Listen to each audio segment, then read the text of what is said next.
देश का मिजाज ईस्ट। नमस्कार, लेट्स मेक देश का मिजाज और खबरें ईस्ट से।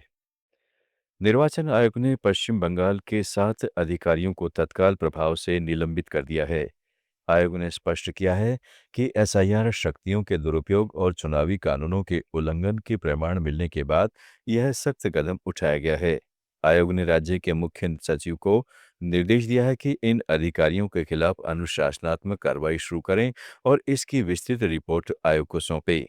आयोग ने जनप्रतिनिधित्व अधिनियम 1950 की संबंधित धाराओं के तहत अपनी शक्तियों का प्रयोग करते हुए निलंबन का आदेश जारी किया है।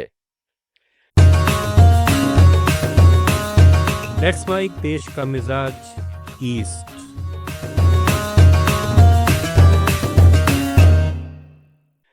बिहार चुनाव में नीतीश कुमार की जीत से सबक लेते हुए पश्चिम बंगाल की मुख्यमंत्री और टीएमसी सुप्रीमो ममता बनर्जी ने बड़ा दांव चला है।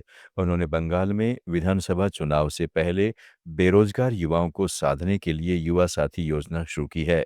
योजना के तहत 21 से 40 वर्ष के उन बेरोजगार युवाओं को हर महीने 1500 रुपये दिए जाएंगे जिन्होंने 10वीं कक्षा से आगे पढ़ाई नहीं की है।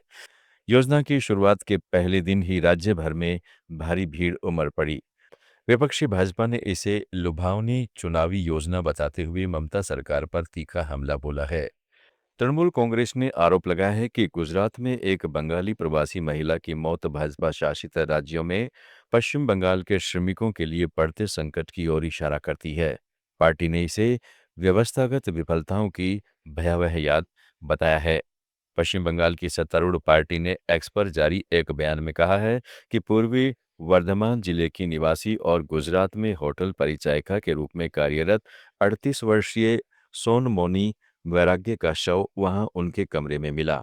टीएमसी ने दावा किया है कि यह घटना भाजपा शासित राज्यों में बंगाली प्रवासी श्रमिकों के खिलाफ अपराधों के चिंताजनक सिलसिले के बीच सामने आई है।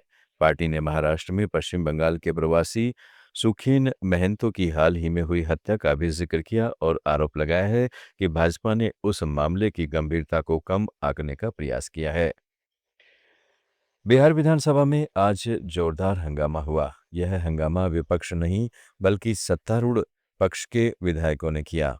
सत्तापक्ष के विधायक लोक जनशक्ति पार्टी के संस्थापक और केंद्रीय मंत्री रहे रामविलास पासवान को बेचारा कहे जाने पर भड़क गए। दरअसल विपक्षी राष्ट्रीय जनता दल के विधायक कुमार सरोजीत ने रामविलास पासवान का नाम लेते हुए उन्हें बेचारा कह दिया। इसी बात पर भड़के सत्तापक्ष के विधायकों ने जोरदार हंगामा किया। बिहार में अब प्रारंभिक स्कूलों में टीचर की सरकारी नौकरी के लिए पात्रता परीक्षा आयोजित नहीं की जाएगी। इससे पहले बिहार शिक्षक भर्ती परीक्षा के चौथे चरण को लेकर स्टेट टीचर एलिजिबिलिटी टेस्ट का इंतजार किया जा रहा था। उम्मीदवारों की मांग थी कि बीपीएससी TRE 4 से पहले STET कराया जाए। राज्य में अब STET के बजाय केंद्रीय शिक्षक पात्रता परीक्षा के आधार पर टीचर की सरकारी नौकरी मिलेगी। IIT ISM धनबाद के शोधकर्ताओं ने एक कम लागत वाली कुशल इलेक्ट्रोड सामग्री विकसित की है जो हरित हाइड्रोजन उत्पादन की लागत को 400 से 500 गुना कम कर सकती है। यह नवाचार ऐसे महत्वपूर्ण समय में आया है जब भारत अपने राष्ट्रीय हरित हाइड्रोजन मिशन को आगे बढ़ा रहा है, जिसका लक्ष्य 2023 तक प्रति वर्ष 50 लाख टन हरित हाइड्रोजन का उत्पादन करना है।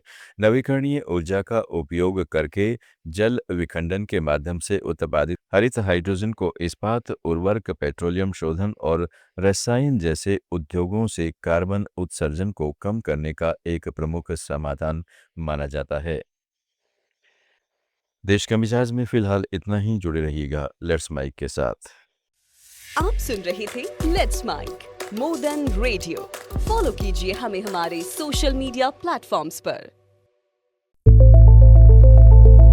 It's time for news. It's time for More Than Radio. Presenting the first radio news app, Let's Mic. Let's Mic, a news-based app on your phone where you get to watch and listen news, talk shows, interviews, radio show podcasts. On Let's Mic, you get all relevant information of TV, print, radio, podcast, and digital. Let's Mic talks about every segment of life.